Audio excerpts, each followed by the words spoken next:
Thank you for coming along this afternoon on this beautiful day. It's lovely to have you join us.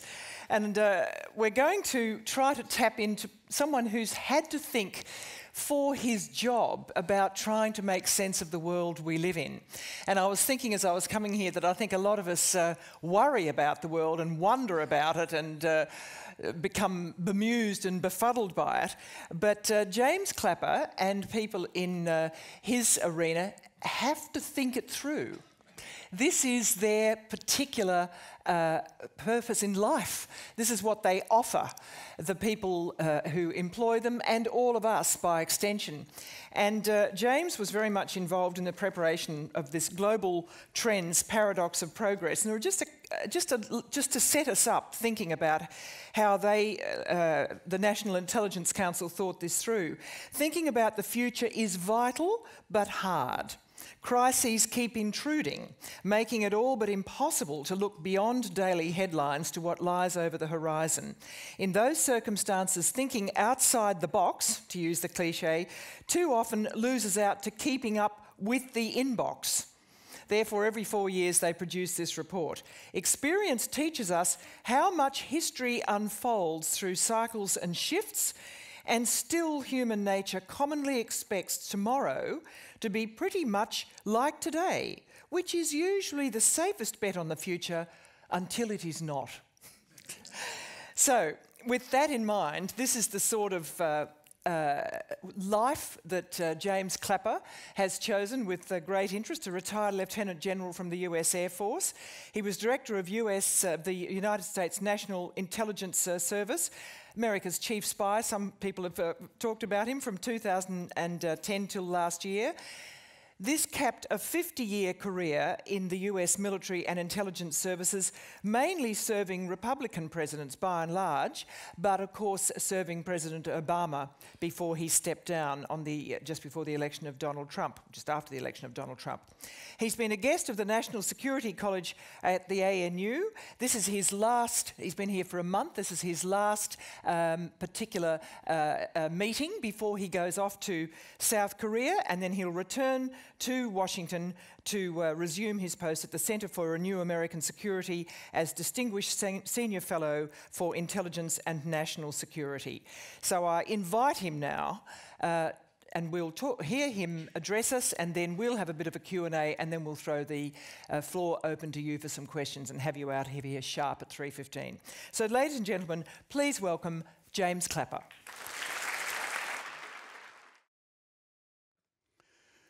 I am humbled, thrilled, and privileged to be here in this iconic venue. I do want to allay any concerns that I may break into an aria. Absolutely no worries. I am reminded of the apocryphal story about the tourist in New York City who stopped the beatnik and asked him, "How do you get to Carnegie Hall?"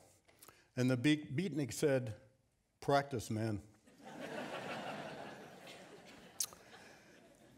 Thinking about the future, as Geraldine indicated, is hard. And she kind of took my line here away, but I think it's worth repeating.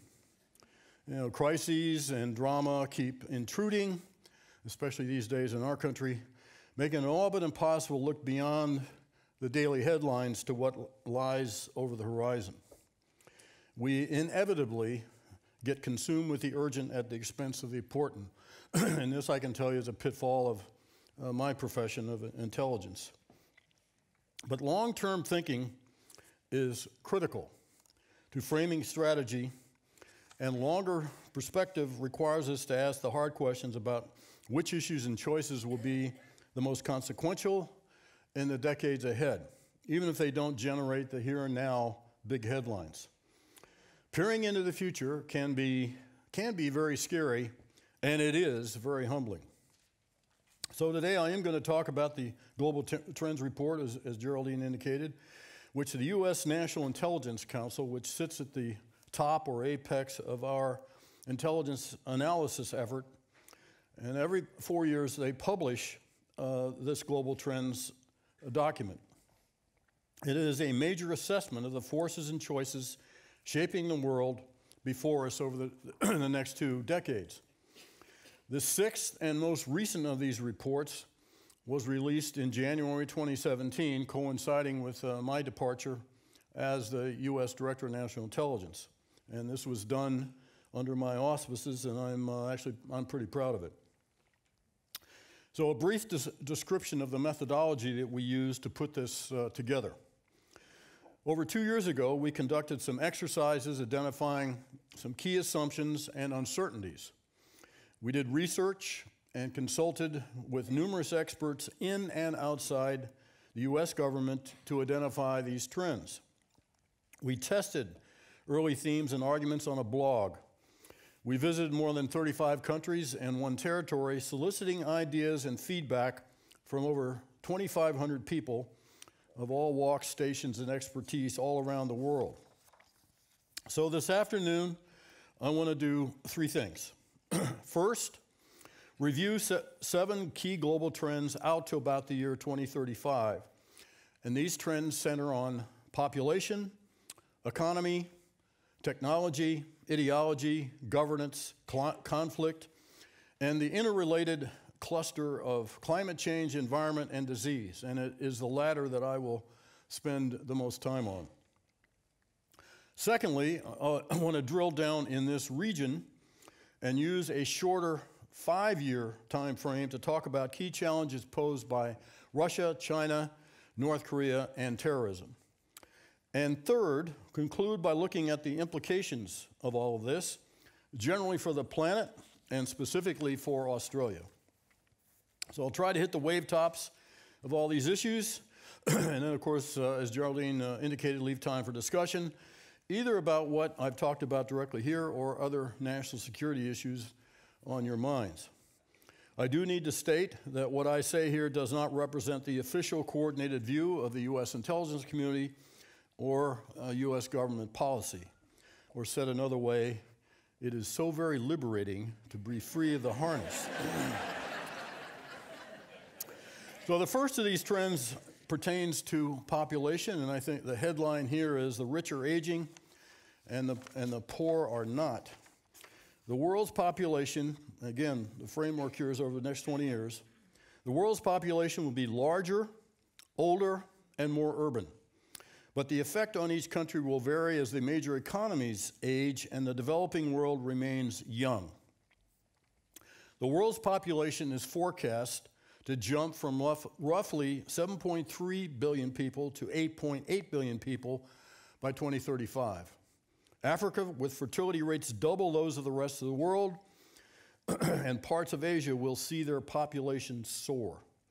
This could lead to progress or disaster depending on how well governments manage and societies ramp up education, healthcare, and infrastructure. People over 60, I'm happy to say, are becoming the world's fastest growing age group. The US and Australia are both aging at a slower rate than, say, Japan and West European countries, and will sustain a growing working age population.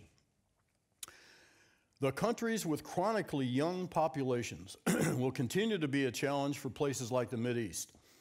These are the same areas where education levels are the lowest, which is a toxic combination that is fertile for spawning violent extremism.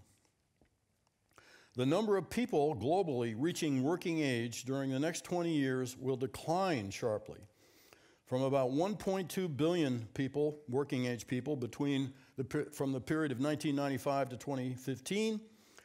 That will go down to 850 million people of working age in the period 2015 to 2035.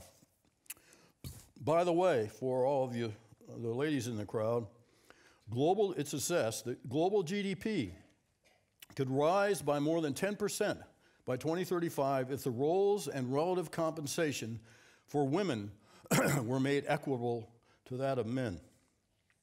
Over half of all humanity lives in cities today, which will rise to over 2/3 in 2050. Moreover, people are on the move. International migrants reached the highest levels ever recorded in 2015, with 244 million migrants, 65 million of which are displaced. In other words, 1 of every 112 persons in the world is either a refugee, an internally displaced person, or an asylum seeker. a trend that's not likely to abate. The second global trend I'll speak to is economy. Here we see two countervailing trends. On one hand, global poverty is actually declining. Economic reforms in China and other Asian countries have fueled a historic rise in living standards for nearly 1 billion people since 1990, cutting the share of the world living in extreme poverty. Now, again, there's a low threshold here, $2 a day, from about 35% of the world's population to around 10%. At the same time, on the other hand, Western middle classes are being squeezed.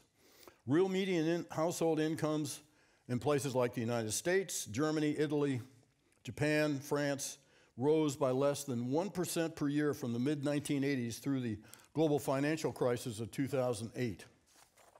In Australia, income growth has been higher, yet so has the growth of inequality. Most of the world's largest economies will likely underperform, at least by historical standards. China and the European Union, or EU, two of the world's 3 largest economies, will continue to try to make painful changes in the interest of long-term growth. China will be the biggest wild card as it tries to raise living standards for an increasingly demanding population while shifting away from a state-directed economy. And I think this balancing act is going to be a real challenge for the regime. All countries will face the challenge of maintaining employment, so that decline in the working age population may help.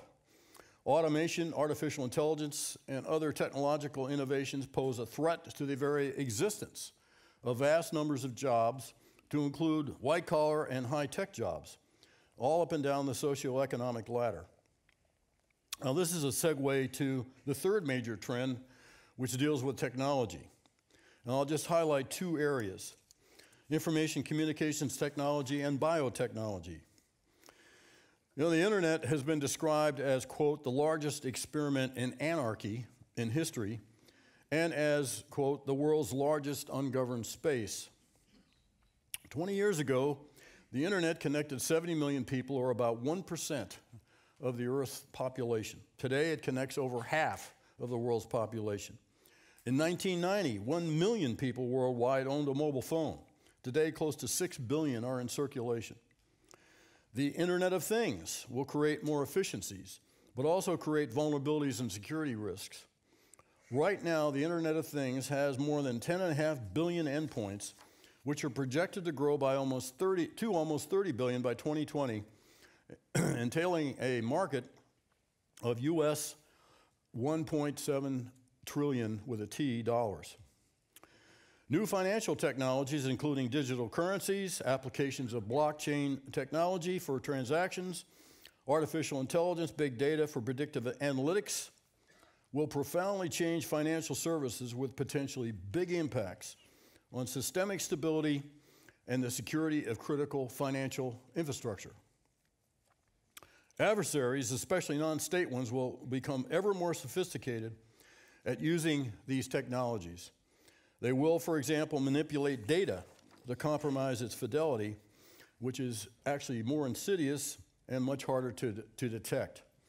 And we're clearly going to see an increased use of ransomware. Biotechnologies are at an inflection point where advances in genetic editing, exemplified by innovative ways to manipulate genes, are turning science fiction into reality. This opens the possibilities to enhance human capabilities, treat disease, extend longevity, or boost food production. These technologies are also potentially very dangerous. They could threaten civil liberties and privacy, and they pose profound ethical questions. The quote I came across recently that I think is very germane to this: if we continue to develop our technology without wisdom or prudence, our servant may prove to be our executioner. Ours is a world of technological giants and ethical infants. Now, this came from General Omar Bradley, who was Chief of Staff of the United States Army, in his Armistice Day speech, which you call Remembrance Day, in 1948, over 68 years ago. The dilemmas facing mankind don't change, particularly with respect to confronting both the upsides and downsides of technology. Maybe there's some reassurance in that. The fourth global trend I want to speak to briefly is under the rubric of ideology. To me, it's counterintuitive that a more interconnected world increases rather than decreases differences in ideas and identities, but that's exactly what's happening. Populism, which we're certainly experiencing in my country, in Europe, and to some extent in Australia, will increase over the next 2 decades if current demographic, economic, and governance trends hold. This development is characterized by open hostility towards elites, conventional politics, and established institutions. And of course, it rejects globalization. I would observe that mandatory voting serves to moderate populism. Similarly, exclusionary religious identities will continue to be a key factor in the Mideast and Africa. Religious identity will remain a powerful connection. Over 80% of the world is religiously affiliated, and that trend will increase because of the high fertility rates in the developing world. Tolerance and diversity, traditional values in Western Europe, Australia, and the United States will probably erode, making these ideals less appealing. The fifth trend addresses governance. Governments are going to have a tough time meeting public demands for security and prosperity. The gap between public expectation and government performance will generate more public distrust and dissatisfaction over the next 20 years. That applies certainly in the United States and in many other countries. Polls suggest that majorities in emerging nations, especially in the Mideast and Latin America, believe government officials, quote, don't care about people like them, unquote. Americans demonstrate the lowest levels of trust in government since such measurements were first done in 1958. Here in Australia, trust in politicians has dropped to the lowest level since it was first measured in 1969, with only 26% of responders expressing confidence in government.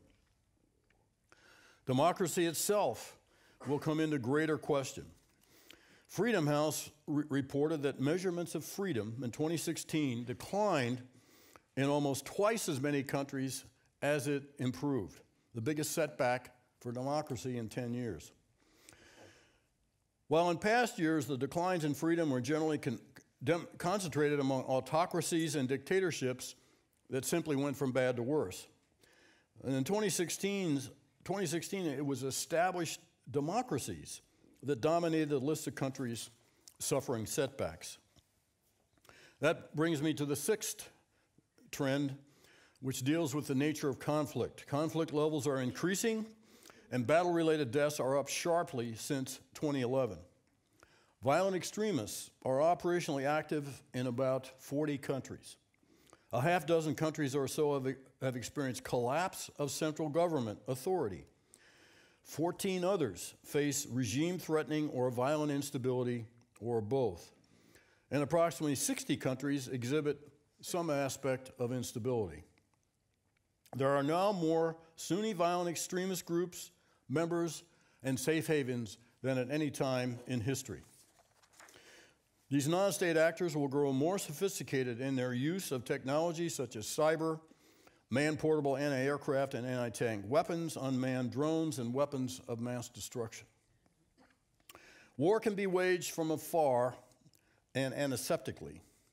Cyber attacks, precision-guided munitions, robotic systems, and unmanned weapons lower the threshold for conflict because attackers are physically insulated from the target and thus at less risk of harm to themselves.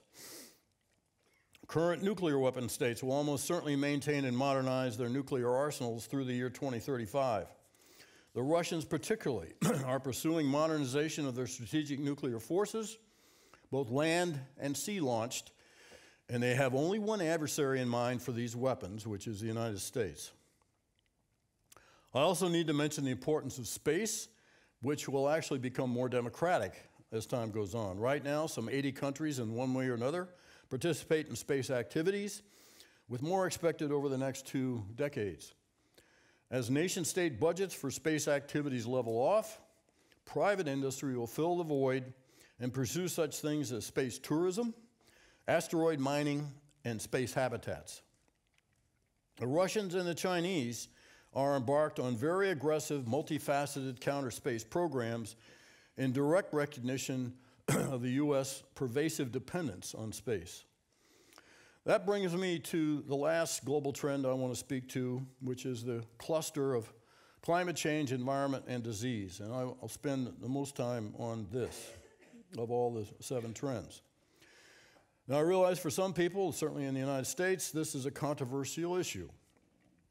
And it's true that extreme weather events are hard to attribute entirely to climate change, but regardless of the cause, patterns of extreme and record-breaking weather events are likely to become more common.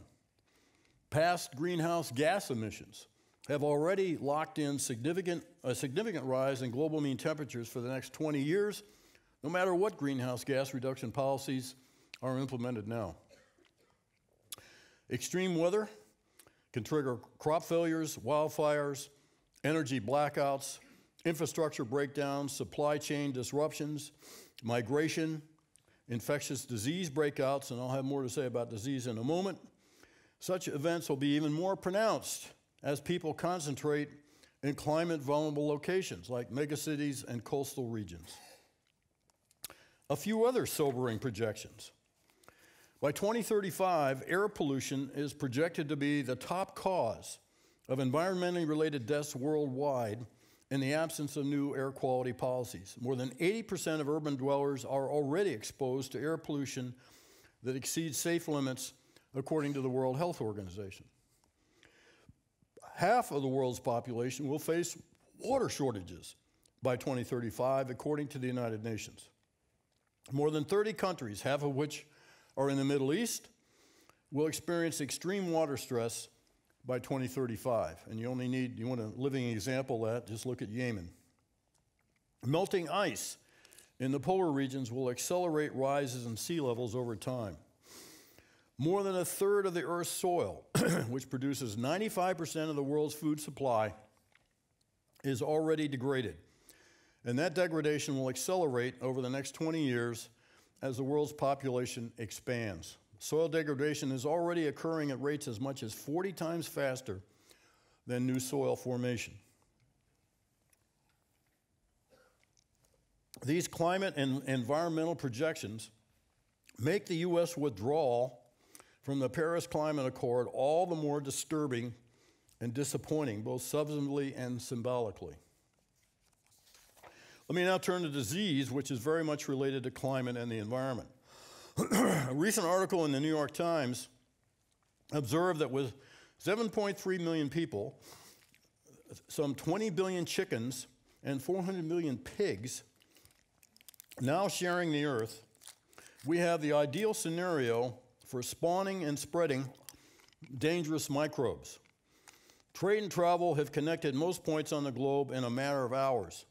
By some estimates, the so-called Spanish influenza epidemic in 1918-1919 killed more people than all the wars of the 20th century put together. Today, an influenza epidemic could be even more devastating. The spread of antibiotic-resistant microbes also continues at an ever faster rate. One recent comprehensive review predicted that if unchecked, drug-resistant infections will kill more people worldwide by 2050 than cancer and diabetes combined. Without a global effort, which I believe can only be led by the United States, we're in danger of reverting to a pre-antibiotic world in which a common cut could prove deadly and surgery would be just too risky for infection. Over 3 years after the Ebola crisis, we still don't have a licensed vaccine or a plan for how to deploy one to prevent future outbreaks. And of course, there's a real threat of terrorists deliberately spreading disease. So disease is a fundamental existential national security issue and will be more so over the next 2 decades. So let me now turn to the second part of what I wanted to talk about today, which is the region. And as I said at the beginning, thinking long into the future is hard. There seems to be something in the human mind that resists envisioning far distant challenges. So I thought it would be worthwhile to looking at some of the trends I've outlined and how they'll impact this region and apply a shorter time frame, that is about 5 years. And here I'll focus on Russia, China, North Korea, and terrorism. Russia aspires to restore its great power status through nationalism, military modernization, nuclear saber rattling, and foreign engagements abroad. Yet at home, Russia faces increasing constraints as its faltering and hydrocarbon-reliant economy struggles to emerge from two recessions, 2008-2009 and 2014-2017. When we think about Russian strength, it's worth remembering that as a country with a population of 145 million people, its GDP is about the same size as Australia's, with a population of only 24 million. Moscow's role on the global stage has become a source of regime power and popularity at home. While Putin is personally popular, with approval ratings of 35% for the ruling party reflect public impatience with deteriorating quality of life conditions and abuse of power and corruption. If the Kremlin's tactics falter, Russia will become vulnerable to domestic instability driven by dissatisfied elites. Life expectancy among males in Russia is the lowest of the industrial world, and its population will continue to decline. This has huge implications for the military, as the population of military-age males also is declining. And the longer Moscow delays diversifying its economy, the more the government will invoke nationalism and ask for sacrifice of personal freedoms and pluralism just in the interest of maintaining control. To compensate for these vulnerabilities, Russia will continue its interference in the political processes of countries whom it considers adversaries, the United States and Europe. And that will continue to be a threat to our country as Russia, having been emboldened by their experience in our election in 2016, will be back even stronger in our subsequent elections. Let me turn to China, perhaps of more direct interest to this audience. China faces a daunting test with its political stability in the balance. After 3 decades of historic economic growth and social change, Beijing, amid slower growth and the after effects of a debt binge, is transitioning from an investment-driven, export-based economy to one fueled by domestic consumption. And satisfying the demands of its new rising middle class for clean air, affordable housing, improved services, and continued opportunities will be essential for the government to maintain both legitimacy and, all important to them, political order. Beijing probably has ample resources to prop up growth, while efforts to spur private consumption take hold. Nonetheless, the more it doubles down on state-owned enterprises in the economy, the more it will be at greater risk of financial shocks that challenge its ability to manage that economy. The country's rapidly shrinking working-age population, which I alluded to before, in relation to its growing older population cohort, will slow growth. China views the continuing presence of the U.S. military in the Western Pacific, U.S. alliances in the region, and U.S. protection of Taiwan as outdated and representative of the continuation of China's 100 years of humiliation. China has embarked on a very impressive long-term military modernization program, which its leaders believe is essential to achieving great power status. China's officially disclosed military budget grew at an average rate of 8.5% per year, adjusted for inflation from 2007 to 2016, and they seem committed to increases in defense spending for the foreseeable future, even as their economic growth slows. And they're leveraging this growing military power to, of course, assert their claims in the East and South China Seas. It would seem appropriate at this point maybe to briefly compare the challenges posed by Russia and China. Both of these countries maintain worldviews in which they see themselves as dominant in their regions. Both are exerting greater influence in their regions to contest the U.S. geopolitically and to compel Washington to accept their exclusionary regional spheres of influence. However, it's not clear whether there is a mutually agreeable, mutually acceptable line between what China and Russia each consider as their respective natural spheres of influence. China, I think, benefits more from the current international order, and its economy is much more integrated with the West. That's why I view China more benignly than I do Russia. I think the economic engagement and the benefit China gets from the current system serves to moderate their behavior. Moscow, on the other hand, and forgive my preoccupation with Russia, has little stake in the rules of the global economy. Moscow will test NATO and European resolve, seeking to undermine Western unity and credibility, not to mention democratic processes. Moscow will stay active in the Middle East and those parts of the world in which it believes it can check U.S. influence, and will remain committed to nuclear weapons, which, of course, is its ticket to superpower status. Let me turn to Korea briefly. Tension on the peninsula will continue in the near term with the possibility of serious confrontation. Kim Jong-un is consolidating his grip on power through a combination of patronage and executions. Continued North Korean provocations, including additional nuclear and missile tests, might worsen stability in the region and prompt neighboring countries to take actions. Kim is determined to secure international recognition of the North as a nuclear-armed state for the purpose of security, prestige, and political legitimacy. Unlike his father and grandfather, he has signaled a little interest in participating in talks on denuclearization. He codified the North's nuclear status in the party constitution in 2012 and reaffirmed it during the party congress in 2016. And as I learned when I visited Pyongyang in November of 2014, truly a surreal experience, the North Koreans are not going to denuclearize. The fourth and final trend I want to talk about in the region is terrorism.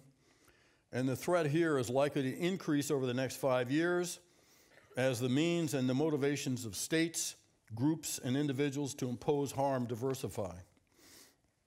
Terrorists will continue to justify their violence by their own interpretations of religion, but several underlying factors are also at play.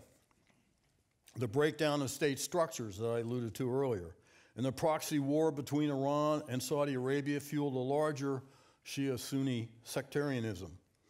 The schism between Shia and Sunni is likely to worsen over the next 5 years and probably longer. The trends influencing terrorism during the next 5 years and beyond will depend heavily on how two situations are resolved or not. First, many intra and interstate conflicts currently underway, the Syrian civil war and the conflicts in Afghanistan, Iraq, Libya, the Sahel region of Africa, Somalia, Yemen, and elsewhere, will determine the intensity and geography of future violence. Second are the thousands of foreign fighters we have today. Unless they are identified, de-radicalized, and reintegrated back into society, they will remain the recruiting pool for tomorrow's violent non-state actors on a sustaining basis. Similarly, disaffected migrants, without better integration, education, and economic opportunity, will also be a recruiting pool for violent extremist groups. So, let me turn then to a brief discussion of the conclusions might be drawn from all this and implications. And that is for the globe, for this region, and specifically for Australia. So in terms of global implications, first, the international order is at a crossroads. The post-World War II international order that enabled today's political, economic, and security structures and institutions is in question as power continues to diffuse globally. This brings into question civil, political, and human rights, hallmarks of liberal values in U.S. leadership since the end of World War II. The United States, under President Trump, with its avowed nationalist and protectionist policies, is now actually contributing to the demise of this post-World War II order. The downsides of globalization that drives some governments to adopt protectionist and nationalist policies might also create opportunities to increase resilience and innovation at local levels, and I'll speak more to this in a moment. Secondly, this, of course, almost an obvious observation, is a time of testing for the United States. The next 5 years, not to mention the next 20, are going to severely test the resilience of the United States.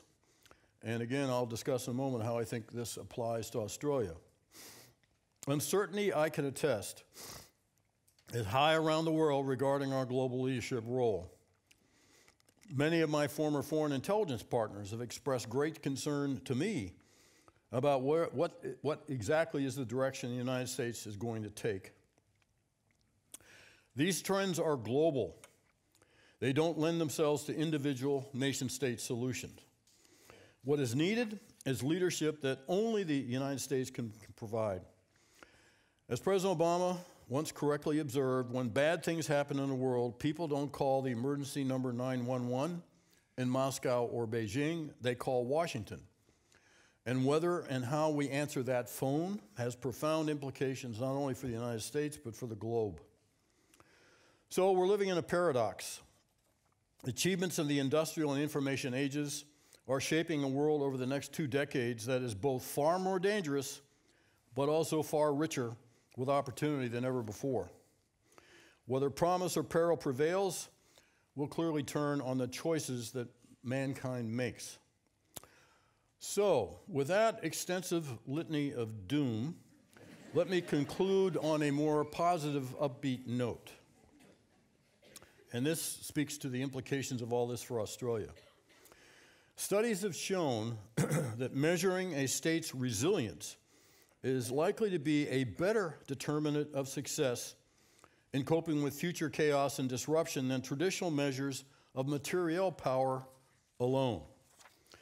Tomorrow's successful states will probably be those that invest in infrastructure, knowledge, and relationships resilient to shock, whether economic, environmental, societal, or cyber. There are 6 factors enhancing the resiliency of states, which I want to briefly describe. First, governance. Governments capable of providing goods and services, promoting political inclusiveness, enforcing the rule of law, and earning the trust of their populace will be better positioned to absorb shocks and rally their population in response. The next trait of resilience is financial strength. States with diversified economies, manageable government debt, and adequate financial reserves, robust private sectors, and adaptable and innovative workforces will be more resilient. Third, society. A prepared, integrated, and orderly society is likely to be cohesive and resilient in the face of unexpected change and have a high tolerance for coping with adversity. Fourth is infrastructure. The robustness of a state's critical infrastructure, including diversified sources of energy and secure and redundant communication, information, health, and financial networks, will lessen a state's vulnerability to both natural disasters and intentional attempts to create disruption through cyber or other forms of attack. Security. States with a high military capacity and capable and trusted domestic law enforcement and emergency responders, good civil-military relations, and robust alliances will more likely be able to defend against unexpected attacks and restore domestic order following a disruptive shock. Finally, natural resources. States that have a large landmass, high levels of biodiversity, and good quality air, food, soil, and water will be more resilient to natural disasters. As I look around this country, I see plenty of indications of this resilience in all 6 of these criteria. Australia is actually well placed to weather the shocks of the future that I described earlier. In the past, I've often used the cliche that Australia punches way above its weight. Well, I was only describing Australian intelligence capabilities, which I can attest, given my 30-plus year association with Australian intelligence, is absolutely true. But this analysis of a state's resilience in the face of the challenges facing the planet actually describes Australia much more broadly and, in my view, as well, accurately. You do indeed punch above your weight, not just in intelligence, but in my view, as a nation.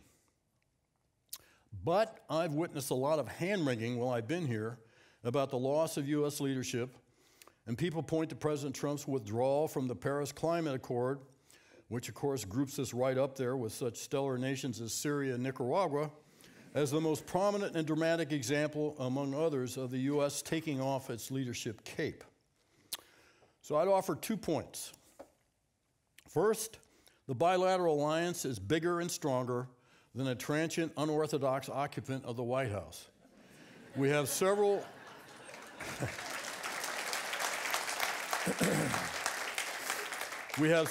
bilateral pillars: economic, diplomatic, military, intelligence, and our traditional values that we share, which are long-standing, deep, and durable.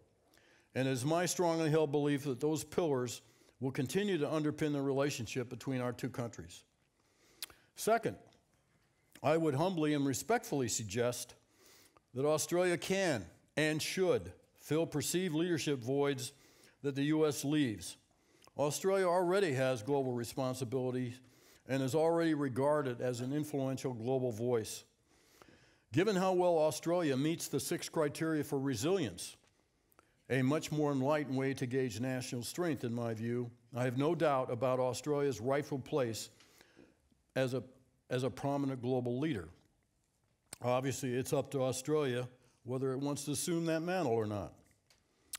Polling by the Lowy Institute, the most recent iteration of which came out this week, suggests that the Australian public is confident about its place in the world, that they understand the resilience of the country.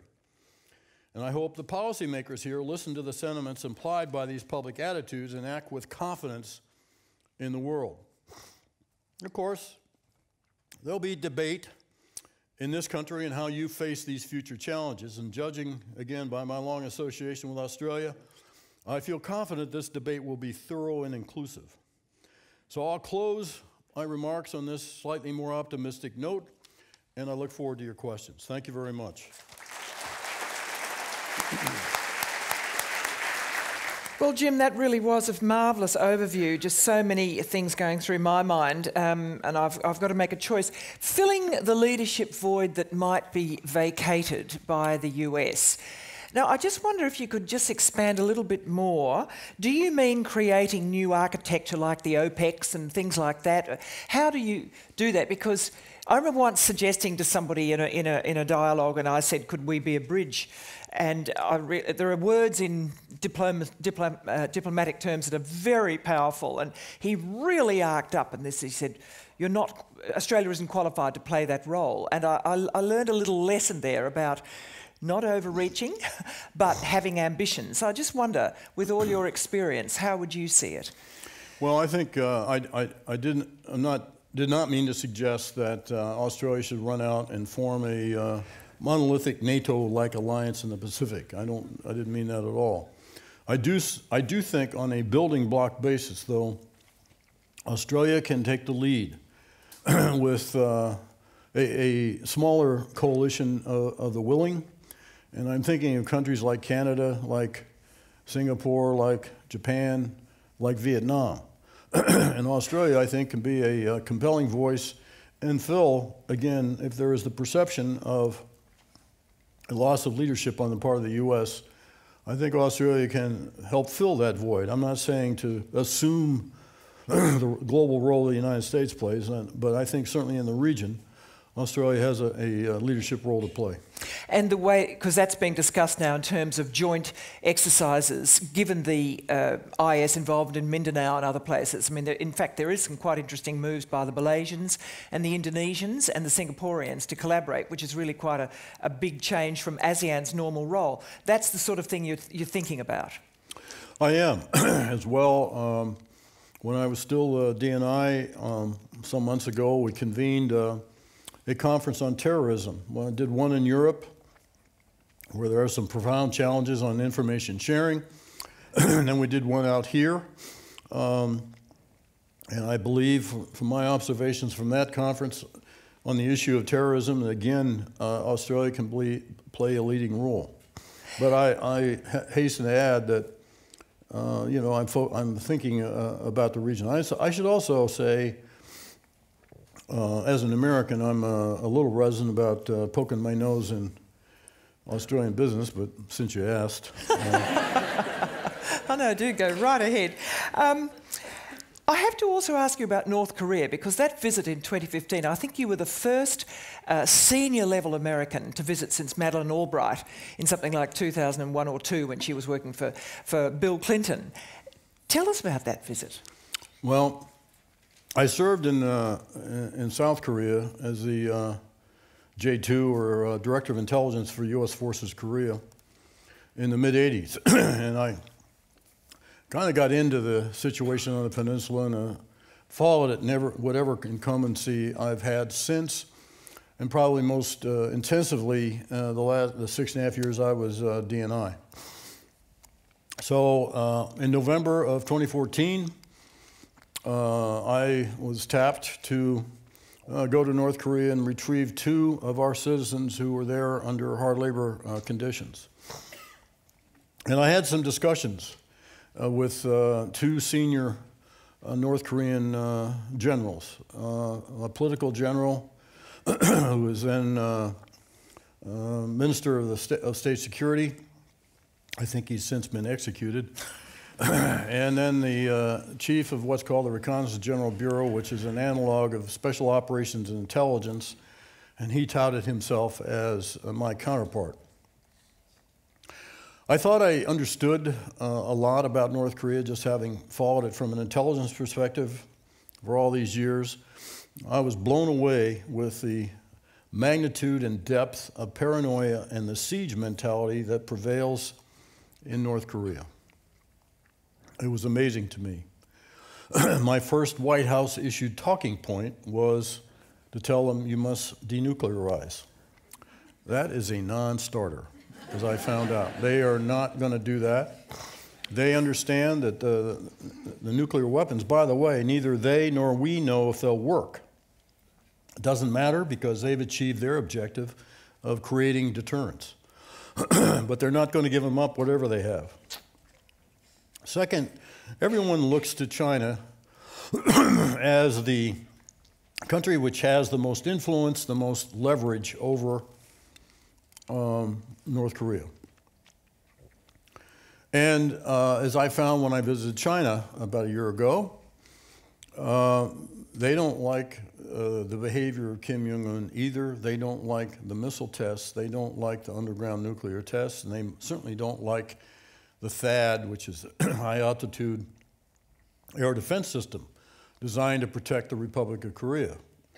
But what they don't like even more is the thought of North Korea collapsing and they're losing their buffer state.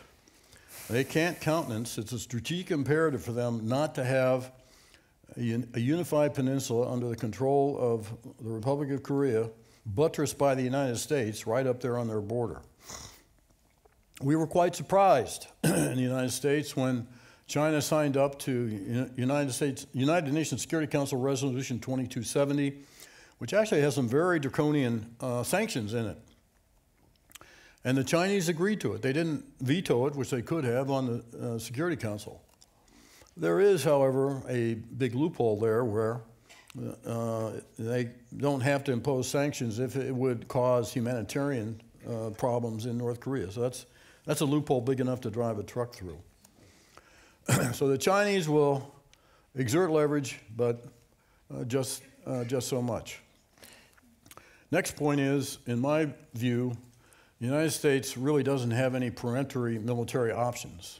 I understand the need for the rhetoric, the public rhetoric, to keep all options on the table, but in all seriousness, that's not something we could do. If we were to attack, say, Yongbyon Nuclear Research Facility, or one of the KN-08 sites, that's the missile, the designation of the missile that's designed to reach the United States, I believe the North Koreans would react reflexively, and without any deliberation whatsoever, would unleash all that artillery and rocketry along the DMZ and do what they've vowed to do on more than one occasion, which is change Seoul into a sea of fire. That puts at risk about 25 million Koreans in the greater metropolitan Seoul area, not to mention thousands of Americans and thousands of Korean-American dual citizens. So I don't think preemptory military action on the part of the United States is feasible. And all the rhetoric about major conflict and deploying an armada someplace is really not helpful and only hypes that sense of siege and paranoia that I observed in North Korea. What might we do about this? Well, everybody, at least 3 administrations before this one, have tried negotiating, imposing sanctions, pressuring the North Koreans, pressuring the Chinese, or some combination thereof, all with not much success. So what I am going to suggest in Seoul when I speak there is that the United States consider, in coordination with the Republic of Korea and consultation with the other stakeholders in the region, the establishment of a diplomatic interest section in Pyongyang, much as we had in Havana, Cuba for decades, to deal with a government we never recognized. And there are several advantages to this, the first of which is to have an in-residence permanent diplomatic presence for dialogue. Second, to give us more access to North Korea and to gain a greater understanding of what's going on there. And third, and most important, to serve as a conduit for information from the outside world, which the North Koreans don't want and don't like. And I think over time that might hold the possibility for a soft implosion, if you will, and we shouldn't push so hard, as despicable as he is, for a regime change of Kim Jong-un. I also really don't think it's an unreasonable demand on the part of the North Koreans for a peace treaty. Next month, in July, will be the 64th anniversary of the armistice. On 27 July 1953, we just agreed to stop shooting. As the North Koreans look at it, looking south, they see a very formidable conventional military, which is far better than what they have, and they know that. That's right on a hair trigger, all set to invade North Korea and to change the regime. Again, they find that very threatening. Also, at least talking to them about a peace treaty would help to deflate one of the major arguments, the assertions they make to their own people for why they have to impose all these draconian controls on the population and the grotesque investment that they make in things military. What I've suggested here will probably go over like a lead balloon for a lot of people. Right now, in the wake of the egregious treatment and tragic death of Otto Warmbier, this will be regarded as reward for extremely bad behavior. But I just think we're in a really bad place right now. I think the rhetoric that's being exchanged could easily spin out of control, and we would be faced with a conflagration of biblical proportions with all sorts of death and destruction. So we need to be in a better place. Right now, the United States, I think, is stuck on its narrative, and I went there and helped recite it when I was there. And similarly, the North Koreans are certainly stuck on their narrative. The people I engaged with were geezers like me. They are not going to change. I think the U.S. needs to be the bigger partner here and suggest a change in the paradigm. The one debate point in the discussions I had with the North Koreans where they didn't give me the finger in the chest rebuttal was when I suggested to them that the United States really has no permanent enemies. And I cited Germany and Japan as cases in point. And I went on to cite my own personal experience. I spent my war with Southeast Asia. I spent 2 tours there. The first one in Vietnam in 1965 and 66. I hated it. I didn't go back to Vietnam for 47 years. And when I did, it was very impactful to see how Vietnam has progressed and developed. And we, the U.S., now have economic relations with Vietnam. We have diplomatic relations with Vietnam. We have military relations with Vietnam. We are friendly states. So could it be with the DPRK. And that's the only point I made where I didn't get a pretty nasty rebuttal. That is a fascinating story. We could go on, but I'm going to invite, there are 2 mics, mic 1 and 2 here. We'll only have time for a couple of questions, but if you would like to, if you'd mind stating your name, please, and make it a question rather than a statement, if you wouldn't mind. And while you're arriving, I'm going to ask you the final one, because I suspect I won't have a chance to ask another one. I see today that President Trump mentioned or had a bleat that the Obama administration had actually not called out the Russians, even when it knew, and presumably you were involved in this, just how it was intervening in the electoral process, and it didn't do enough to stop it. Well, I find that just a tad disingenuous. He does know better. I will tell you, we did a number of things. Certainly President Obama engaged in a very pointed personal discussion with Putin about it. John Brennan, the director of CIA, engaged with Bortnikov, his FSB counterpart, about it. We did issue a statement. I say we, then Secretary of Homeland Security Jay Johnson and I issued a statement on the 7th of October, which laid out pretty succinctly and directly what the Russians were doing. This was a month before the election. And we ascribe blame for it to the highest levels of the Russian government. The dilemma, though, and of course, you know, people are going to write books about the coulda, woulda, shouldas. The dilemma we had, and we discussed this untold hours in the White House Situation Room, was if we make a big thing about this, meaning if the president himself spoke about it, would that be amping up and magnifying what the Russians were doing? So we debated about that. Secondly, President Obama was very concerned about if he did that, would he be putting his hand on the scale in favor of Hillary Clinton and to the disfavor of Donald Trump?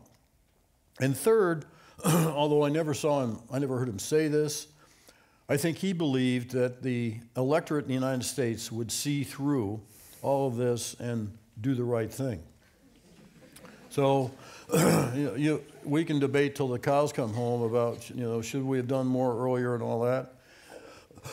Excuse me, we did end up imposing some pretty stiff sanctions on the Russians, to include expelling 35 of their most infamous intelligence operatives in the United States, closing 2 dachas in the United States, one of which on the eastern shore of Maryland was a very extensive signal intelligence collection site against the U.S., and we did impose a lot of sanctions. Now, you know, 29th of December, a little late in the process, I get that, but we did impose some sanctions which, amazingly, the Russians didn't respond to, as they customarily do. I'll stop there. Okay.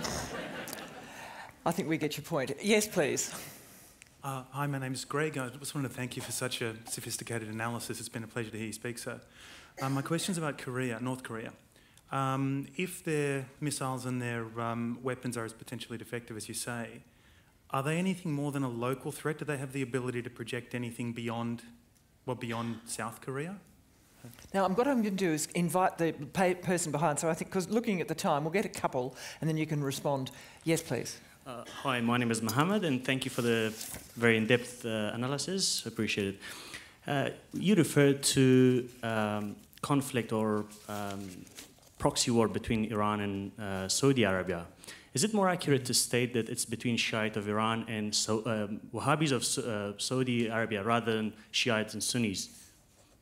I'm sorry, I didn't. In other words, is it really Sunni and Shia, or is it the Wahhabis of Iran and some of the Shiites? I think that's what you're saying. Shiite of Iran and Wahhabis of Saudi Arabia. But not the whole Sunni, not Correct. the whole Sunni world, right? Yes. Yep. And lastly, sorry, just one extra question. The policy of President Obama to support the rebels of Syria, was it another reflection or a mirror image of support that Americans lent to Afghans or Pakistanis to fight Russians, which backfired and caused to create more terrorists basically in against the West?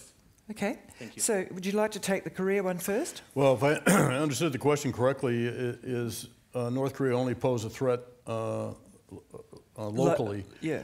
Well, the threat we have the most certitude about, where we have observed their capabilities, are in the shorter range missiles. They have not tested the longer range missiles. Now, we've seen them in parades and the like, and seen them deploy.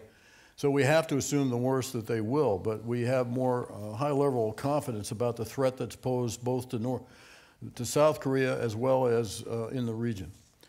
On the Sunni Shia, I didn't mean to, clearly didn't mean to condemn all of those branches of the Muslim religion, but only the context of this, what is seen as a Sunni Shia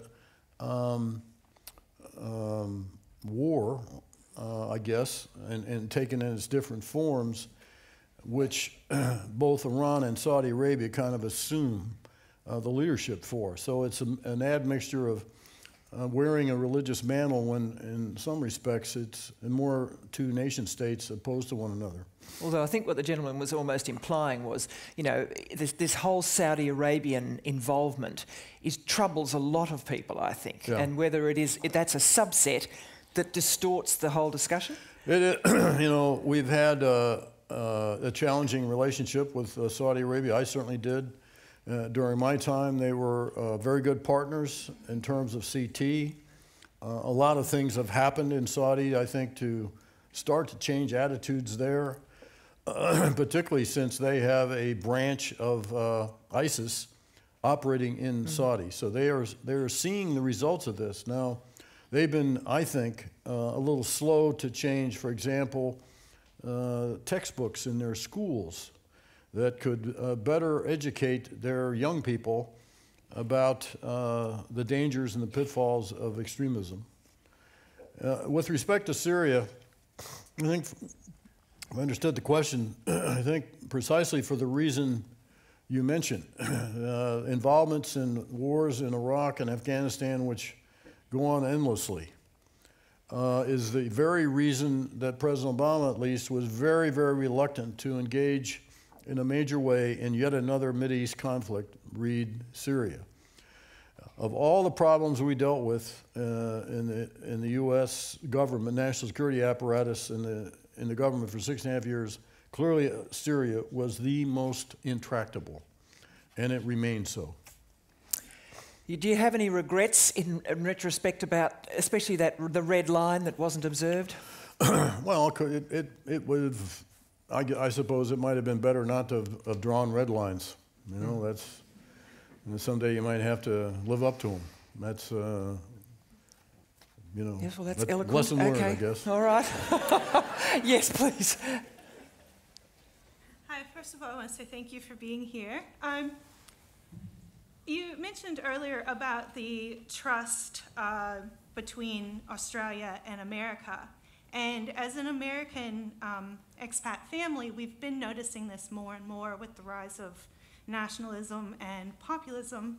And I was just wondering, you know, as many times as we get confronted and we get asked questions, it's become apparent that even my words on a personal level are either creating a bigger rift or helping to close that divide or create a bridge. And how do you manage that when you're out with all the uncertainty around America right now, when people ask you questions? Well, the way I try to do it is what I spoke to today about the important pillars that underlie the alliance between Australia and the United States, one of which I'm very familiar with and I've helped build ever since the first time I came here in 1984. And so those are, in my mind, very enduring pillars of the alliance between, the bonds between our two countries, which I think are very strong, and which I think will be sustained and will be ascendant over, governance by tweet. at least I hope so. Yes, it's certainly a challenging time, and of course, to hear your Defence Secretary Jim Mattis, who was a general like you, in Singapore recently, was to hear a very different tone, a much more traditional American tone. But he's certainly not the president. That's right. I have a great admiration and respect for Jim Mattis. I knew him when he was on active duty. He was a great Marine general. And he is a stalwart as Secretary of Defense. And I hope that he can go on speaking his own voice in all this, because I think a lot of people, both inside the United States and outside the United States, look to him for a more orthodox approach. The question is, with all the corruption purges, particularly in the military, with Xi Jinping's corruption purges, has that altered the rhetoric, the rhetorical anti-North Korean behaviour, do you think? Do you think it's played any role in Chinese conduct?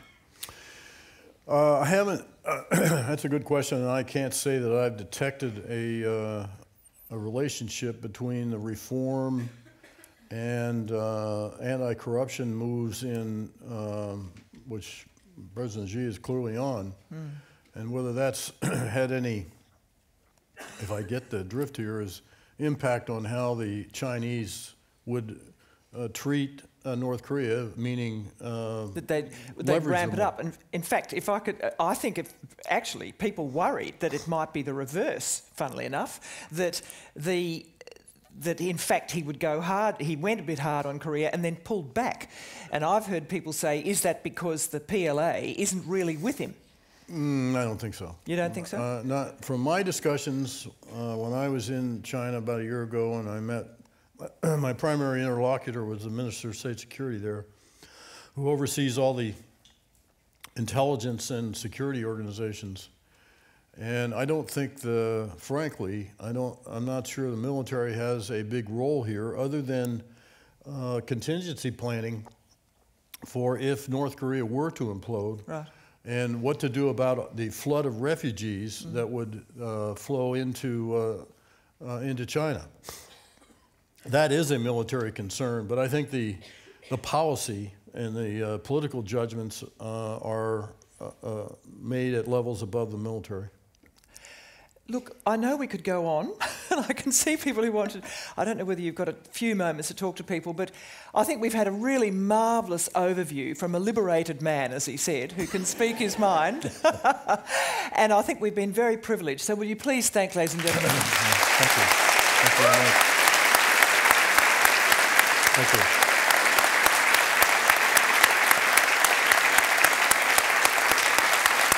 Thank you. Can I say one more thing? Yeah, you can say one more thing, yes.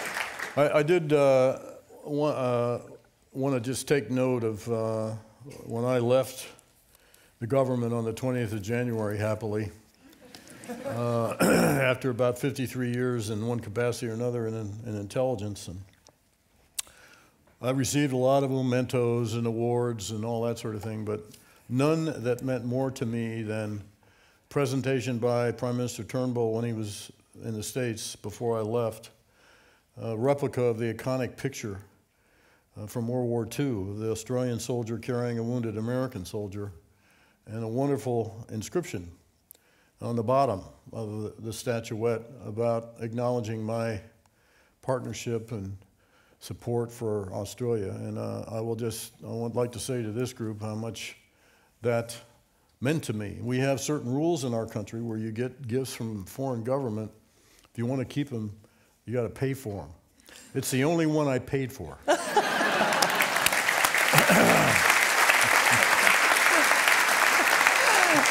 Thank you, Jody. Thank you very much. Thank you.